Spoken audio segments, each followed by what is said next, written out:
welcome to Lead Live, reminding you of your personal genius and how you think in order to actualize what you desire.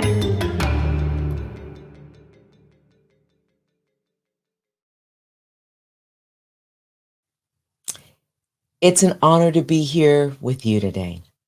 And we here at Lead Live hope that you're enjoying a remarkable week and into this year where there's a lot of complex things happening in our lives, typically daily, not just every month. And the good news is we get to show up and we get to show out in the way that we may desire. Today's topic is employee mindset and business owner mindset. So why is this topic important to some of our viewers and maybe even to you? It's because we each have the capacity to literally be the chief executive officer of our own lives. We get to decide how we feel. We get to decide how we think. We get to decide what we think about. We get to decide how we influence ourselves, let alone choose to influence life itself, people, systems, organizations, communities, the society at large. We're always influencing. And it's interesting because depending upon where we're at on the planet, we get to vote. All over the planet, we get to look with discernment. We get to feel with impact. We get to vibrate at a level that's consistent with our mindset. So everything we do starts arguably, and we don't have to argue too much, and end with mindset. Who we choose to be, how we choose to show up and show out. So I'm going to share some of the kind of what you find that's formulaic about employee mindset. And then I'm going to share what's formulaic, what you find in terms of business owner mindset.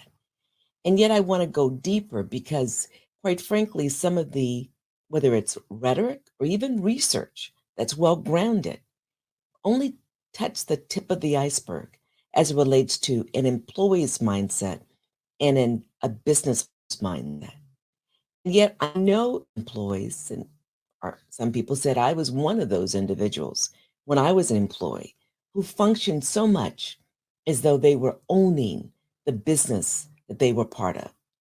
They were clear, and I was, that in the roles that I held, I owned them.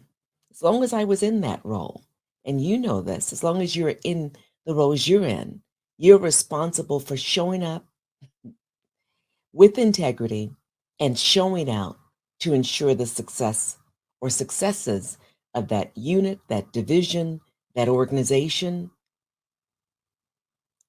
in support of whoever, the stakeholders.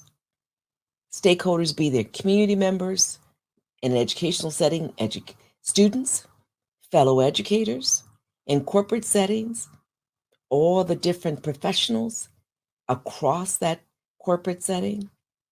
You get my point. So employees, we typically say they work for someone else's business. They choose the norm, fitting in, being in this comfort zone. And what do we mean by comfort zone? They focus on being comfortable. I know that I'm going to get paid. I know when I'm going to get paid. And if I don't get paid and I put in all these hours, then I'm going to be concerned because I was promised a payment. And so I promised a payment. I was promised an incremental raise. I'd gotten the payment. I get my incremental raise or maybe even bonuses. And they vary. For one person, incremental is, an extra few cents, an extra few dollars. And yet another is an extra thousands of dollars or hundreds of thousands of dollars, or for that matter, in some corporate settings, millions. And whatever it is, there's a focus on I'm comfortable with this framework, which is I work, I deliver, I get paid. I promise to deliver, the organization promised to pay me. And many don't choose to stand out. And why? Because they won't be like the norm. The average says, let's work, whether it's 40 hours a week or 40 hours of pay, or let's shirk. Some people do. And let's work 20 hours a week for 40 hours of pay because we can't. Whatever it is, it's working for compensation. Yet hopefully it is delivering what you promise the organization so that you feel alignment with the organization delivering what it promised to you. And in fact, when there are people who choose to stand out, not because they want other people to see them, because they really want to do an extraordinary job. They want to perform in a way that gets the organization closer to its mission so that this overarching huge vision is actualized during their lifetime. So they're there before everybody else. They leave after everybody else, and they're not concerned about time because they're passionate about what they do and they enjoy it. Some of you do that. I was criticized for doing that, and I couldn't understand, well, what's the big deal? It's my time. It's my mindset. It's my thinking. It's my energy. It's my body. And some people were concerned for good reasons because I was, who knows, 70, 80 hours a week. Crazy. Not then. Seemed normal. 1, 2, 3 hours of sleep seemed normal to me, especially since I did that when I was a kid. It seemed normal. And it was. And some of us are wired that way, where we just don't care about time is all we have. And so we're so rushing, we're competing with time. We're not competing with other people. We're competing with time to service. And I understand you, those of you who do that. And I value you, those of you who do what is in the best interest of your well-being, physical, spiritual, mental. Physical, spiritual, mental. And I would change the order: spiritual, mental, and physical, or emotional and physical. All of aspects of ourselves, those and more, are what leads to our well-being when we're taking care of ourselves. So I mentioned that in terms of an employee. I mentioned that I also foreshadow that in terms of a business owner. Let's stick with the employee mindset again. Most folks don't think in terms of owning the role that they're in, although many of you do. Most folks think in terms of, I got a job to make money, I've got to make ends, whatever those ends are, for self, for family, for community, and I'm going to do this and get the income. I'm going to do what it takes to get the income. Income driven. Got it. And quite frankly, a lot of employers, owners of businesses, I'm going to do whatever it takes to get the revenue. Same thing, money. And yet there tends to be a shift when you own your role versus I just have a role to bring in income. What is a person who's employed? They're willing to do what it requires for that role. Nothing more. And yet many of you say that's not true. I'm willing to do whatever it takes, getting up early, leaving late, to produce even when I'm exhausted because I want this project to be successful. I got to tell you, when you move into that space, you're owning your role. You're owning your job. And for many of us who do that naturally, or we learn to do that, because whether it's natural or learned really doesn't matter. When we do that, wow, there's power in that, right? There's an internal confidence that's not a spigot you turn on and you turn off. It's just, it's on. You're driven. There's a vista point to achieve, to get to. And yet, in an environment, you, just as well as I know, there are constraints because someone's going to say, you're showing up in a way that I'm not. and you're going to draw attention to me because I'm not doing what you're doing. And if I report to you, are you signaling that I must do that too? No, folks. We do the best we can. And yet, that was no for me. I wasn't trying to convey to people, you've got to be there before everyone, and you have to leave after everyone. And yet, that's what we do when we model, right? And hopefully, we're modeling healthy, productive behaviors. And I can say that I always did. That showing up early, that leaving late, that is a business owner mindset. Not inherently better than an employee mindset. It all depends upon your end goals. So, in short, what does an employee do? Show up, take care of the job, and leave. Doesn't usually own anything. And yet some do, especially when you have a passion for that work and you don't consider it to be work, it's your job. And so when you're forced out or you decide to leave, it's because you're forced out, you still believe you own it. You decide to leave, even though you believe you own it, you realize there's something else. You're forced out, and then you learn, hopefully, that there's something more powerful for you to contribute to be part of, to create. Bottom line, when an employee functions solely only as an employee, it may seem easy because it's predictable. People tell you what to do, when to do it, and you either do it or you don't. When you do it, you just believe you're entitled to whatever they promised, whether they deliver or not, they being the organization, the leaders within the organization. Because the organization in and of itself, brick and mortar, is not a thing. It's the people that make it a thing, the thing. And so, what does Les Brown say? He says, if you do what is easy, your life will be hard. But if you do what is hard, your life will be easy. What does that mean? He's really talking about the classic employee mindset versus the business owner mindset. And so let's transition into business owner mindset. And you could ask, does it matter which mindset one has? Again, it depends upon the bottom line. Do you have a vision? Do you seek to materialize or manifest something that you don't even you dream of? You don't even know how to. Do you have a burning desire for that vision? Will you feel some pain if you don't pursue it? Will you feel fulfilled doing something other than pursuing that vision? That's what we ask you. If it doesn't matter what you do, pursue that vision or not, then no big deal. Employee mindset may be just perfect. Just do what I'm told to do, and when I'm done, I'm done. If it works for you, it's perfect. We employ you here at Lead Live, and LEAD stands for Leadership Excellence and Achievement on Demand.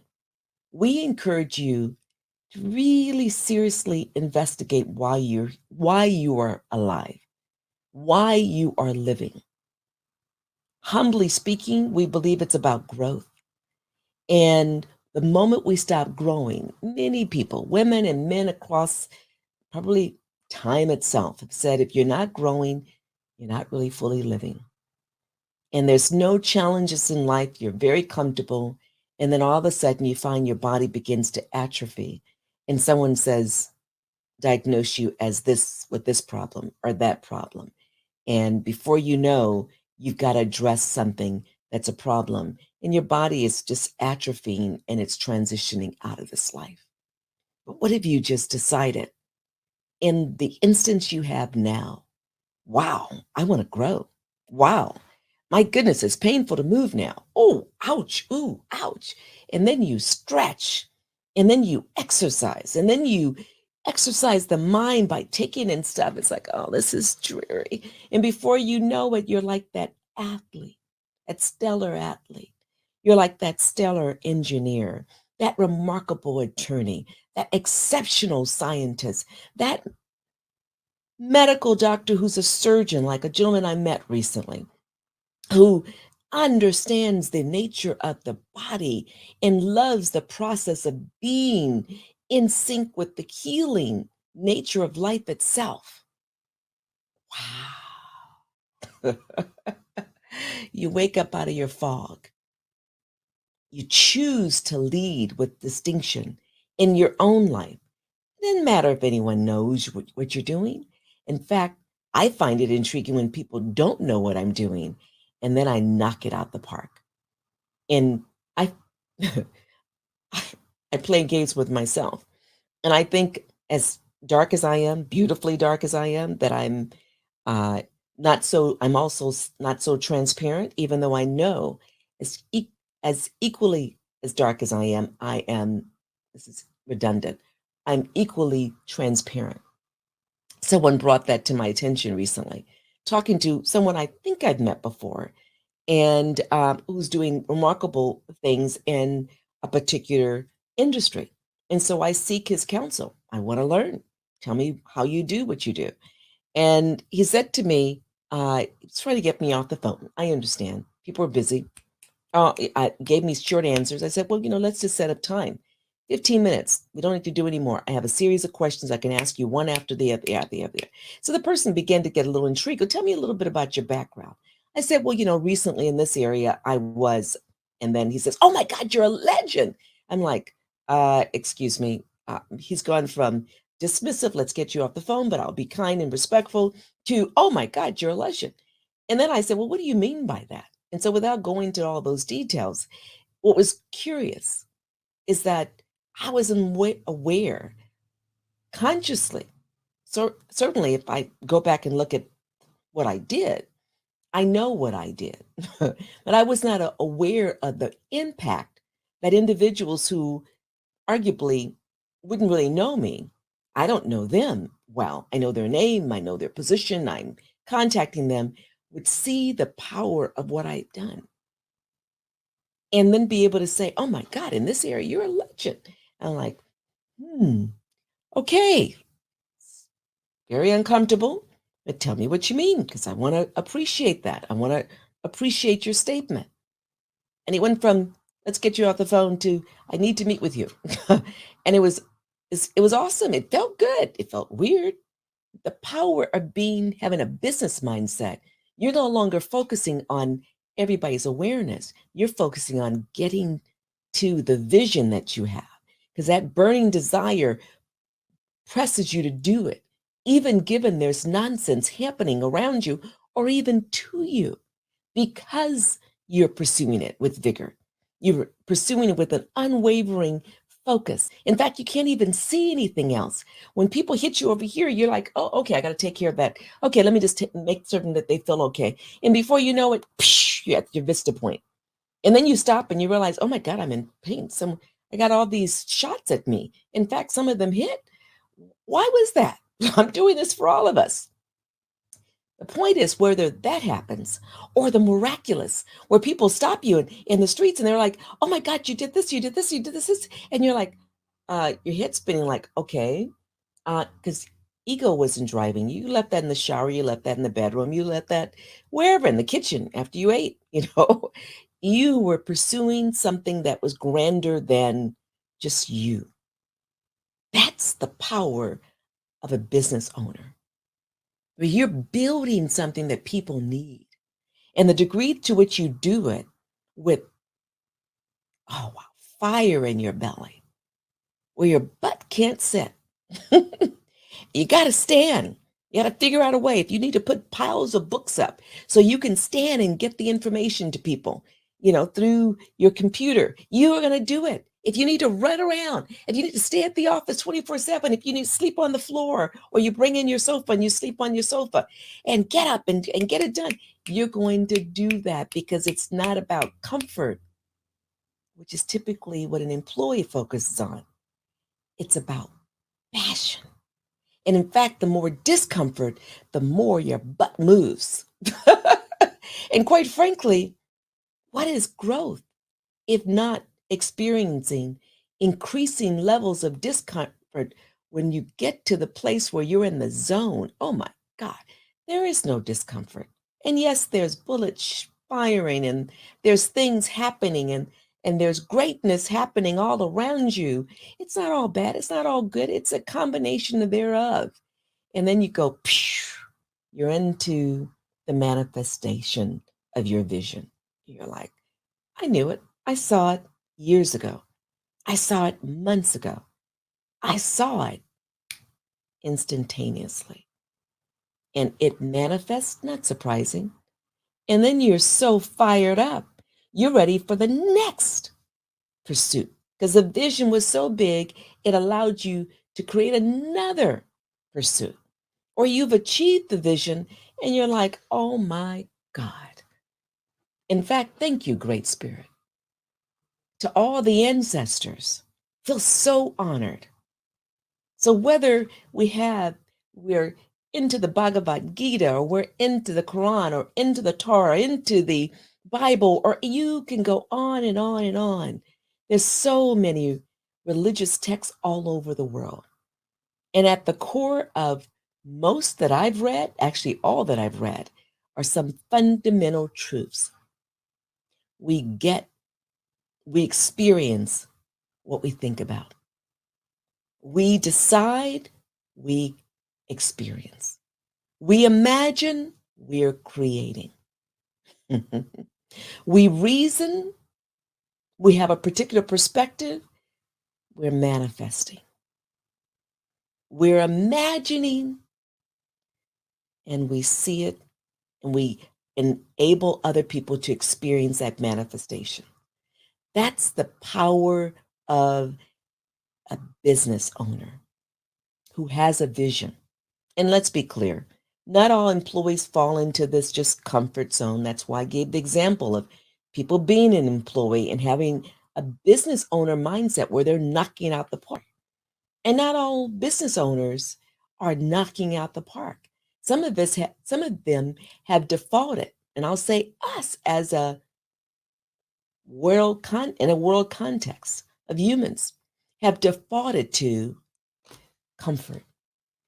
I worked hard, I'm done, no innovation. And so what happens?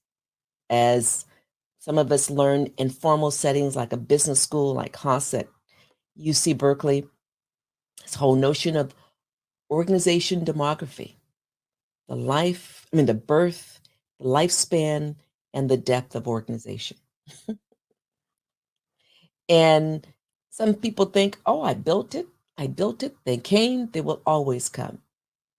Well, COVID-19 pandemic demonstrated the power of one crisis to close many businesses who chose not to innovate or didn't even understand that they had to, or did not understand that the world would not see them as viable in a different context. So we have to change. To the degree to which one understands that an employer mindset is much more than I built my business, I've got a lot of employees, they're bringing in income, I can leave and go on vacation at will, I have control of my time. It's all part of a business owner's mindset. The one that really leads and sustains their organization is recognizing innovation has to occur all the time, not yesterday only, not in this moment only, in every moment. And that means listening, and a powerful listening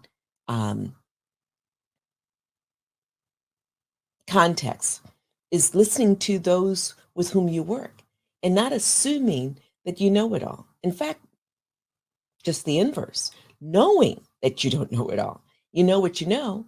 And quite frankly, if you're humble enough, like many of my colleagues and I, the more we learn, the more we really know that we don't know.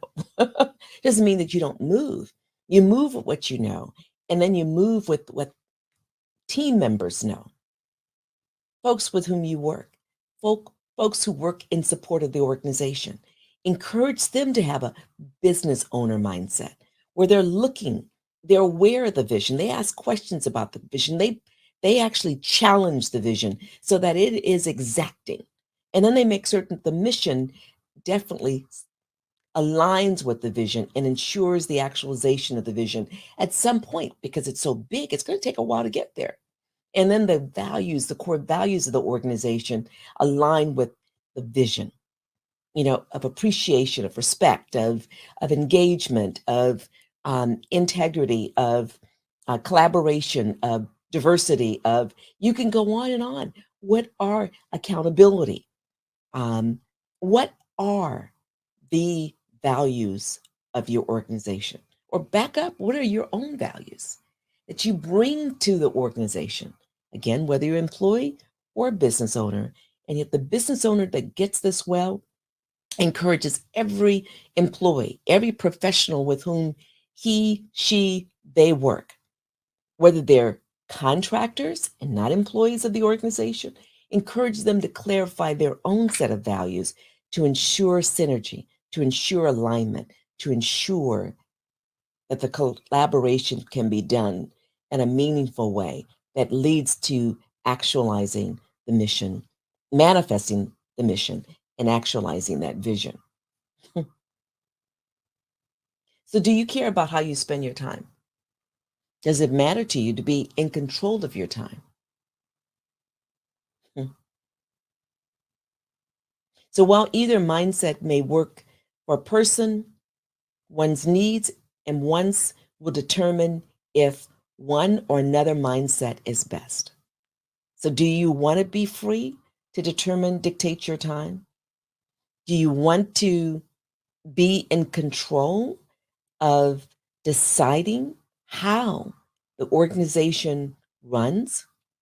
An employee gets to influence that, how the organization runs. A business owner is responsible for it.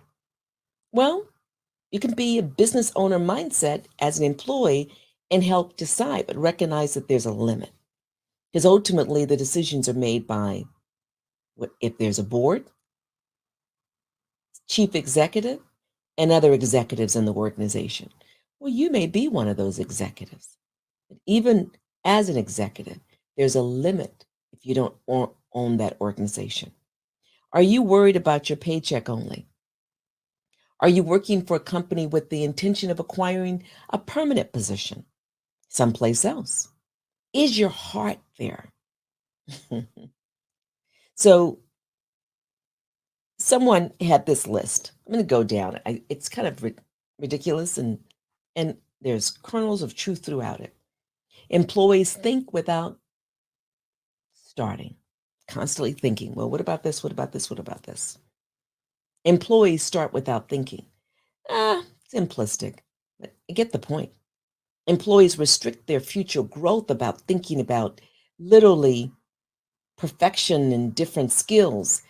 They don't go out there and push the limits and take risk in the way that an entrepreneur or business owner must in order to not only build the organization, ensure its survival, ensure that it's able to thrive and continue to thrive.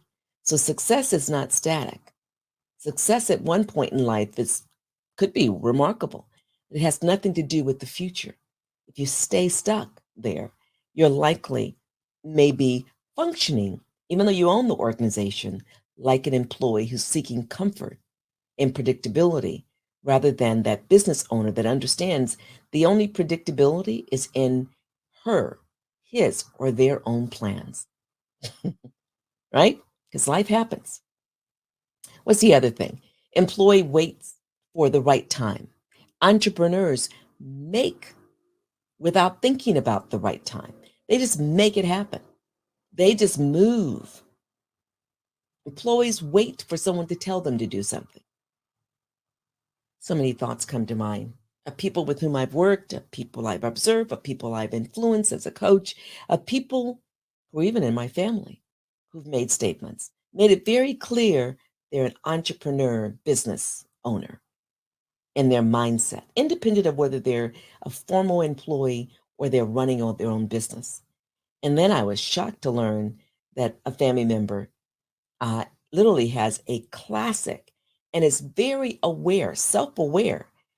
I have an employee mindset. Didn't use the word employee. This is what I want, which is that predictability that you can't necessarily have or shouldn't even count on in terms of a business owner. You should count on a lot of things just happening. And yet you've got the systems in place, you're able to move with those things that are happening. You enhance the system. You assess the integrity of the system regularly, and you just keep moving because you understand there's some history of success with that system that you built. If not, you continue to work on it as you implement and you assess and you make course corrections and you implement and you assess. I know many of you, even as employees, as professionals, leading teams or even being part of teams, you hear a lot of classic employees with excuses or complaints. This. Well, get it. There are reasons to complain and there are reasons to have excuses. And arguably, at any given time, all of them are valid. Something happened to my child or something happened to my family member, or I can't do this or I can't do that. And that is a classic I'm not responsible paradigm. You find that in employees, you find that in business owners, but you find it less in business owners who are choosing to lead by example, who are choosing to be successful. And you find it less in employees who are choosing to be the professionals in the workplace. May do a session just on the term professionals. There's a lot of research historically that's been done on professionals. In fact, one of my professors of uh, the past, brilliant man, Guy Benveniste, out of Europe, in the US, working at top public institution across the country, probably in on the planet, uh, wrote about professionals and professionalizing the workplace and the nature of professionals. And that's why I make it very clear employees are not all seeking to just tell me what to do and follow someone. Professionals are leading by example.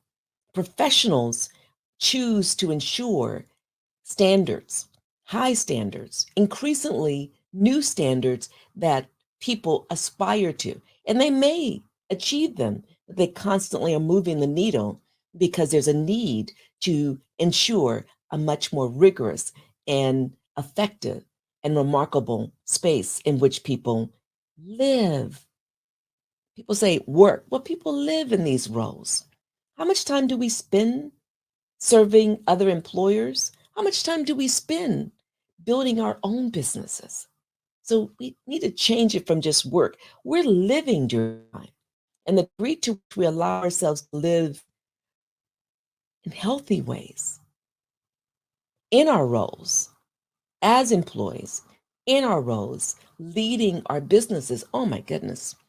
The fun that we talk about and the wealth equation being faith, family, finance, fitness, and fun is further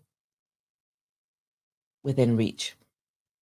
And yet we go to work and sometimes you're not supposed to be laughing. Oh, I'll never forget years ago in the 80s, I was working at a university and a relatively new colleague from the East Coast came in and was cracking jokes that oh my God, I thought I had lost at least 2 pounds. Just laughter. It was wonderful. And then someone came down the hall, may have been one of our leads, and said, that is absolutely inappropriate to laugh in the workplace. I was like, oh my God, that person needs some help. And we just kept laughing. And then we were reprimanded. And then we just kept laughing. And I'm so glad we didn't stop. And it wasn't that we were laughing at them. We were laughing because it's joy in doing what we do that is important. When we let someone steal our joy, oh my God, we're in trouble. And yet many of us are not even aware we've done just that. And so the classic is an employee is not joyful, not happy, and a business owner is. Well, I'm sure you're like me. We know a lot of folks who are employees, definitely professionals and business owners who are not happy. And yet, what's the point of living 40, 60, 80 hours a week in a space and we're not happy? So when I thought about employee mindset and business owner mindset, I realized the complicated nature of these two, but I really wanted to draw you in so that We can think in much more complex ways about the nature of what we do and the folks with whom we work in order to add more value to life itself. Certainly in workspaces, places where we create, places where we facilitate, places where we transact, places where you can fill in the blank. Too many of us are seeking a promotion just for the promotion's sake because we want the title. I get it. Not really. That I get the concept. See, I'm still driving based upon the vision I had when I was 20. I woke up one day and said, I'm going to be an educational ambassador. I'd never heard those two words put together. And at the essence, it was like, oh, that's what I'm supposed to do. Higher education saved my life. I'm going to be about the business of helping people understand that through learning, through creating, through dissecting, you literally can come to a better understanding of the self. Give the gift of education to you. Open up these secrets that are in plain sight in books and research. Be part of research. Oh my goodness. Explore, observe, analyze, use all your faculties. And all of a sudden the body just transforms and you're like, what the heck is happening? Oh my God, I'm getting a little dizzy. And then you land, and you're like, oh my God, this is awesome. So that's why I wanted to be an educational ambassador. There was so much more. It saved my life. It allowed me to move from survival mode to design mode. Oh, I get to design. In fact, I get to facilitate others figuring out how to design their own lives when they didn't even know they could design. Most of us do what we're told to do because someone who told us, who loved us, may have done it or believed that was the best thing. And we wake up one day like someone who I knew who's no longer here. She was nearly 80, crying. She had accomplished so much. It was awesome, beautiful. She was in a magical setting with who's on the planet. And she was crying because she never did what she wanted to do. And she was letting me know. And I'm in my early 50s or late 40s. She says, whatever you do, don't do what I did. It's like, but you did pretty good. No, I did what people told me to do. And I did that well. I never lived the me. And the classic employee is following. The classic business owner is leading their own lives and being the example for the organizations. Classic employee is making incremental, if any, improvements. The classic business owner believes that improvements are essential to the nature of their breathing in their space. Employees dream plans sometimes. Business owners, especially entrepreneurs, plan their dreams. And when I reflected on that, I thought about when I was much younger. I would decide, okay, I've got to go to sleep because I'm going to dream. I'm going to fly to wherever I want to fly to, and I'm going to imagine. And I literally used to do that. And guess what? My life is a manifestation of all those dreams. And yet I have more that are more powerful, more impactful. Can you imagine? And no matter how big your dream is, you have the capacity to actualize it, breaking out of the 9 to 5 routine, living the lifestyle that you value. That's what a business owner does. That mindset does. So whether you're an employee or you consider yourself a remarkable professional, you're speaking at conferences, you're delivering papers, you're convening teams across regions, you're making a difference, etc. Are you doing it because of your own vision?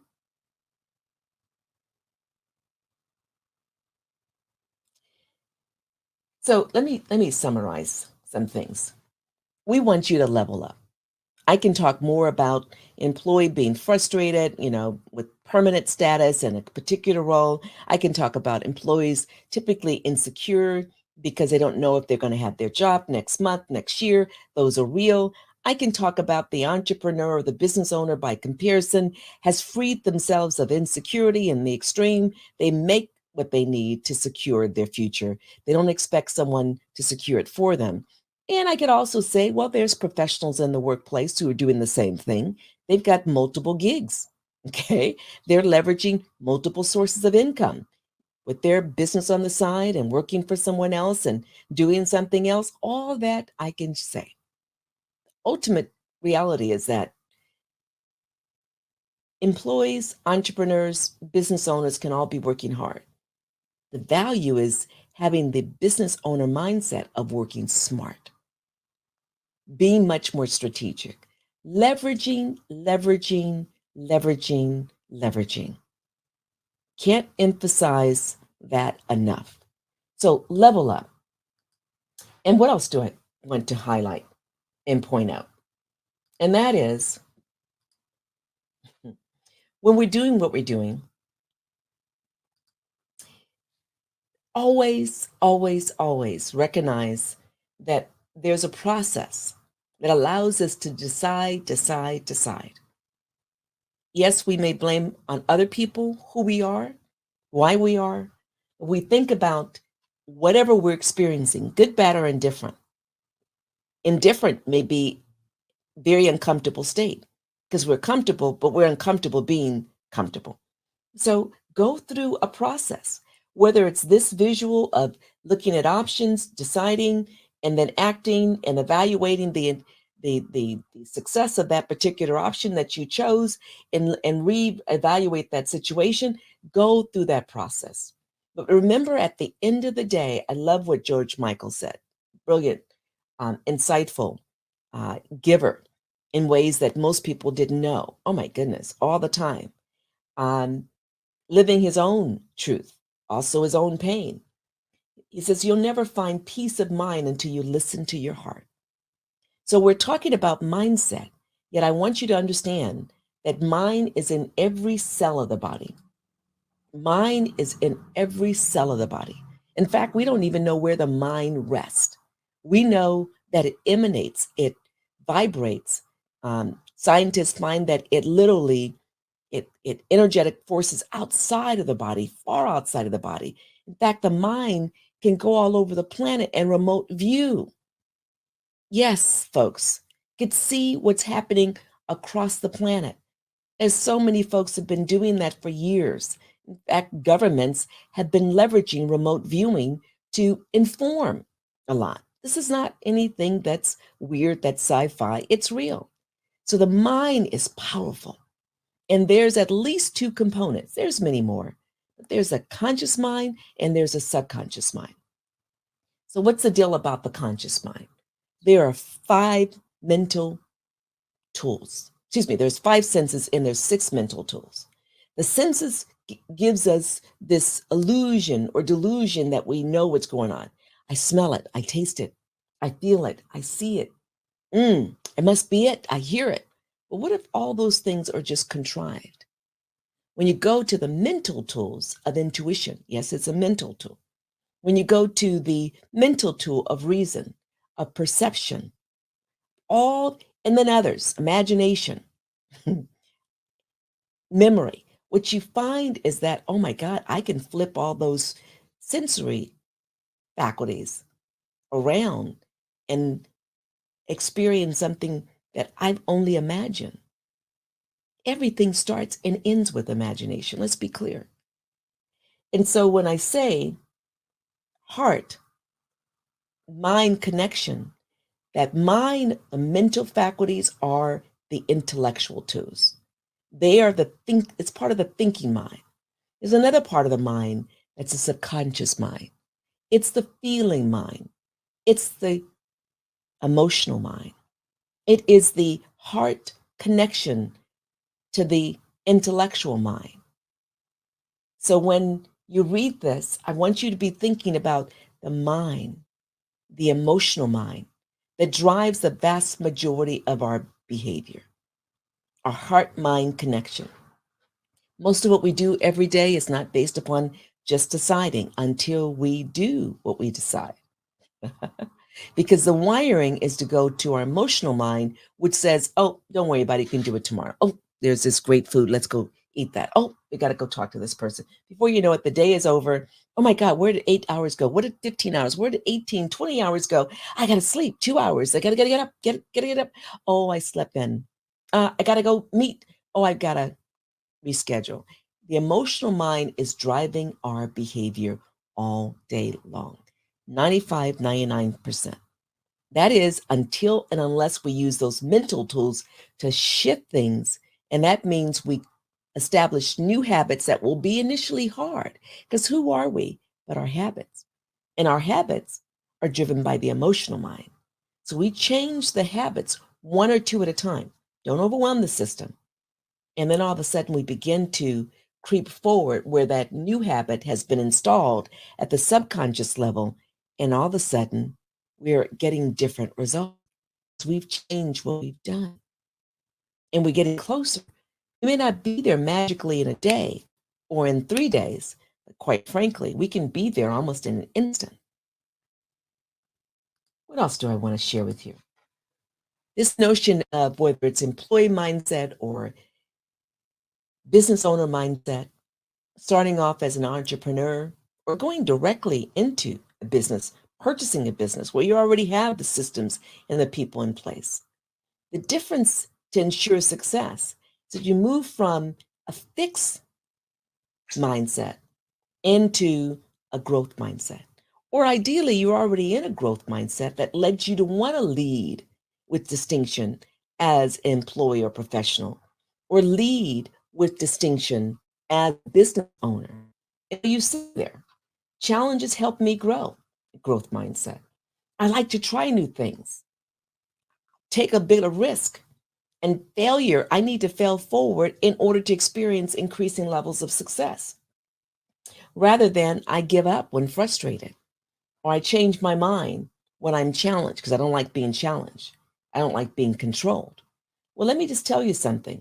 If you really understand the power of a growth mindset and you understand the power of leveraging, you're going to be uncomfortable. In fact, the more uncomfortable you are, that may be the best signal that you're moving forward. Let me say that again. Being uncomfortable may be the best signal that you're moving forward. You're growing. You have the capacity to. Now, you can stop and arrest that development and actually retreat. Or you could say, "Oh my God, this is uncomfortable. And I'm ready. Let's stretch a little bit more. I'm ready. Let's stretch a little bit. Oh my God. Okay, but let's go." Just like you would if you're working out. Oh my God. And I've been a wimp working out. I understand, especially going from a child who had athleticism, could do the Chinese split, the Japanese split, could turn around, do remarkable things with my body. And then fast forward, woo, in 50s, 60s, it's like, oh my God, I'm shifting that. I don't need to be that 20-year-old or that 18-year-old again. And yet, in my space of 60s into 70s, and as long as I'm able to live, I expect to get even more limber in the same way I'm getting as a business owner. And that's what we encourage you to move, to lean in.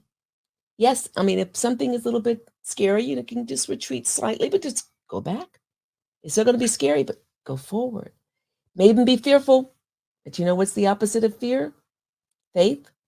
What is faith? Unconditional love, valuing self, giving yourself the opportunity. Wow. View challenges as opportunities. We want you to be in the growth mindset. We want you to persist and face the setbacks that's going to be there. And then before you know it, you realize, oh my God, there's no setbacks. I need something to happen, because if nothing happens, that suggests I'm not growing. And when it happens, oh, okay, I'm still, evidence, evidence, evidence, evidence. And we want you, most importantly, to be aware, to take action, to be committed with clarity, align with the burning desire you have for that thing, whatever that thing is, that will make a profound difference. What's the other thing we want to share with you? This is what I mentioned earlier, these mental tools. This is where you gain control over your subconscious. Short of using these mental tools, all 6 of them, all the time, you're going to be comfortable being comfortable or being uncomfortable. And we encourage you to be comfortable moving forward and with the uncomfortable state of growth, of contributing. Before you know it, it'll just be routine. We're not saying hurt yourself. Although I know what it means to hurt myself when I'm not sleeping and I push forward. We're not saying do that consistently. That's not healthy either. We're saying a balance.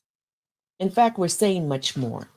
We're saying trust you, trust your intuition to move. And if you have to stop, just trust it, because you may be avoiding a major accident.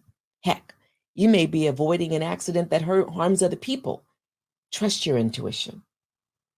And trust includes all of these key components of sincerity, reliability, commitment, integrity, competence, consistency. Trust you. I'm going to come back to that visual in a second. And actually, I'm going to leave it on, because what I want you to do is I want you to look at this and ask yourself as an employee, what does this signify?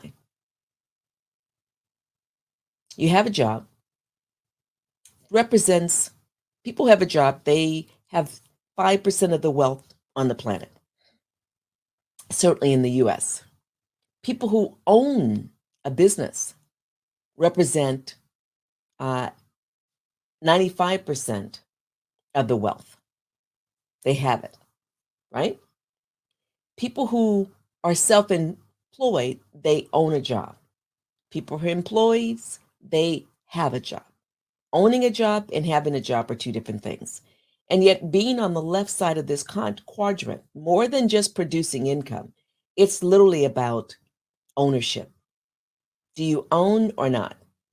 And when you own, yes, you got to show up in ways that perhaps you don't show up as an employee. And yet there's entrepreneurs within employment situations. And these entrepreneurs tend to be the folks building a business within a business owned by somebody else. And we encourage you where you want to. Your vision is big enough. You have something that most people need. And without it, and they may not even know they need it. And without it, they're not as well off as they could be. We didn't know we needed the computer until it was invented, right? We didn't know we needed a car. Well, we probably wanted something, but didn't think it was possible. We didn't know we needed a plane. In fact, we didn't think it was possible. And 2 bicycle mechanics took little that they knew, and they did the impossible.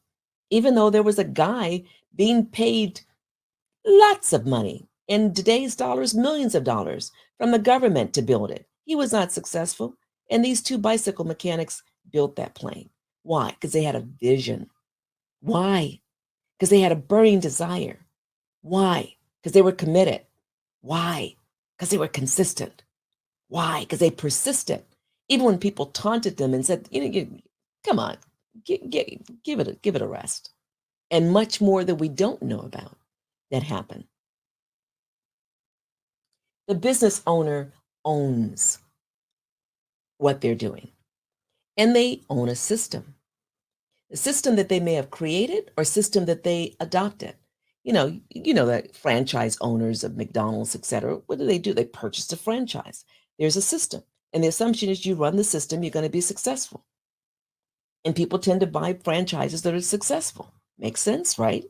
You don't have franchise to purchase, or you want to build your own system. The key thing is to build one using some of the tools or the processes that I referenced earlier, or that we've gone over in previous Lead Life broadcasts. The bottom line is what? When you're a business owner, you get to lead with distinction. What is the other thing? You have control of your time. One could say, oh, I've got the right job because I can control my time. Do you really? Do you know what's going to happen next month? If you do, that's awesome. We're very pleased. Yet the level of certainty with a job, you can't really leverage that. Maybe to a point, but not fully. And as an entrepreneur, you have no leverage, because if you don't go to work, you don't have income coming in, you don't have a business. And I'm telling you these things from experience, and not just because of the research, the books, and the work of Robert Kiyosaki or anyone else. And then you own a business, assuming that there's a sound system. That's a prerequisite. And you have many great folks working for you, colleagues you know, excellent professionals. Well, you get out of their way and they're taking care of business. And you can be gone for a weekend, for a week, or whatever, because you know the system's going to work and the people are committed to making it work because you've encouraged entrepreneurship in a way that's in place. So, why do we share these things? Really, we want you to understand that you get to be extraordinary. And we don't want you to shrink yourself into places in order to fit when you've outgrown those spaces. And a lot of folks like me, started off as employees, moved into being an entrepreneur, then built a business. And other folks start straight to build a business. They had no clue what they were doing. They had no evidence that it would be successful. In fact, they had a vision. And the best kind of vision is when you don't know how to do it.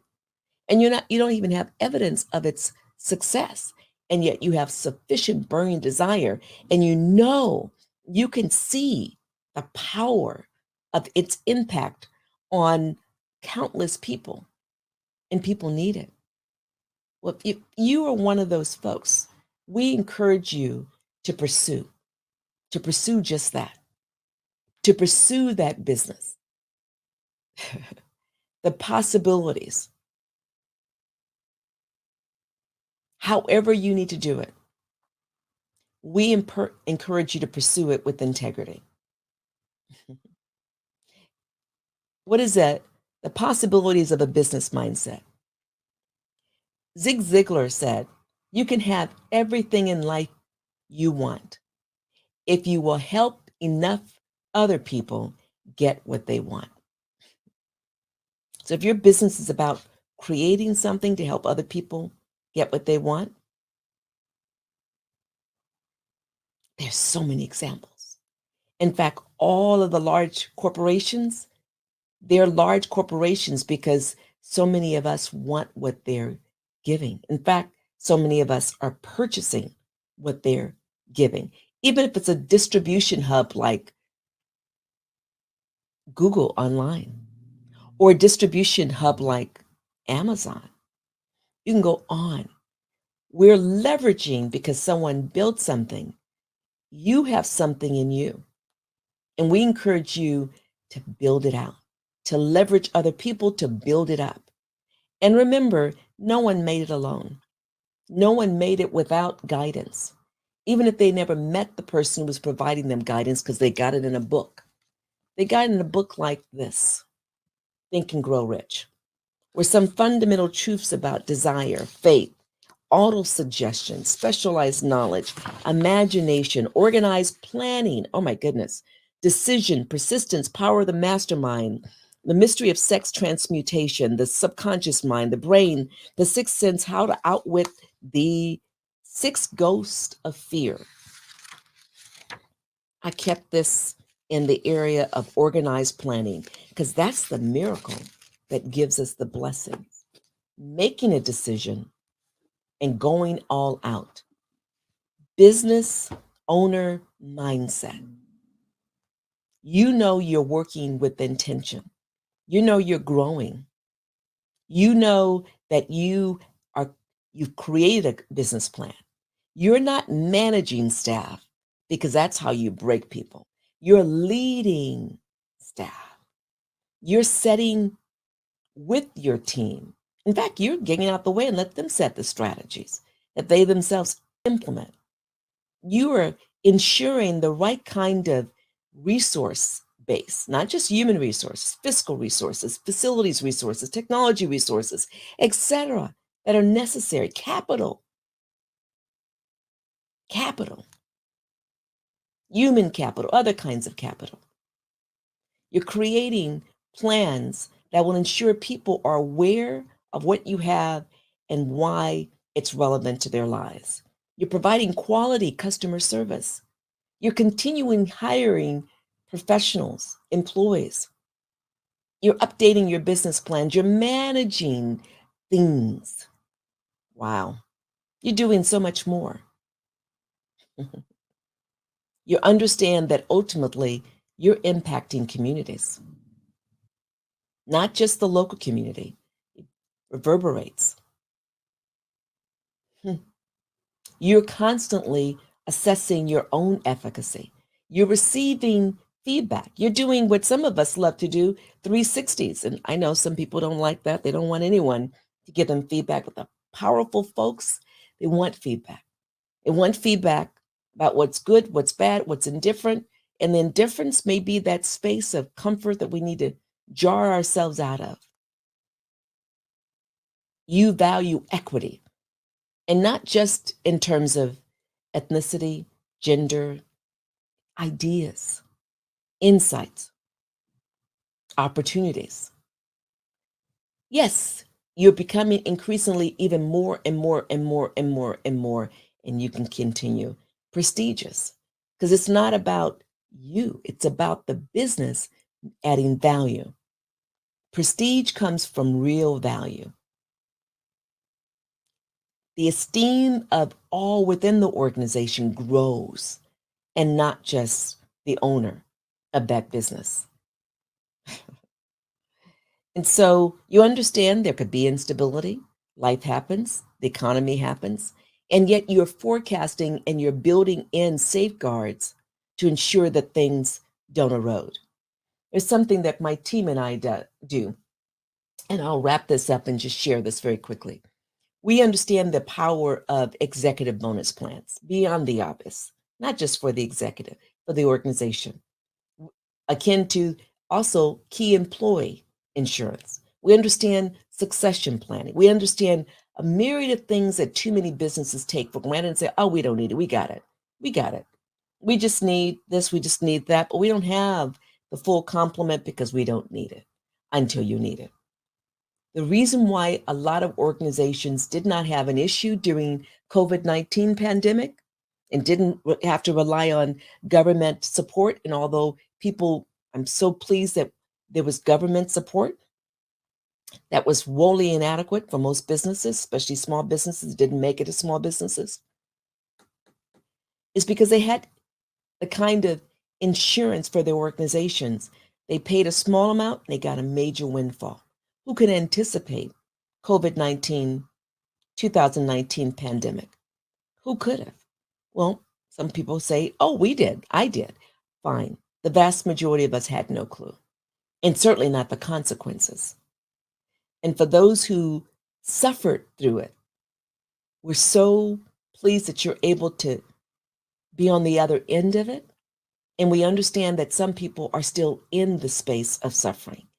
And we encourage you to recognize that there's hope, and it starts with an internal understanding of faith, and faith that you define. No one defines it for you. And we wish you more than well. We wish you the level of greatness that I believe we were born with, not necessarily complimented by society or even the elders around us or the adults around us. And if we were, awesome. Kudos to that society, to those elders, to those adults around you. And most importantly, at the essence, one needs to want and desire to be the greatness that is embedded within the self. And so when we talk about employee mindset, we talk about business owner mindset. Yes, very complicated, and yet not. We're really talking about the potential for growth mindset. We want you to live, we want you to leverage, and most importantly, we want you to love.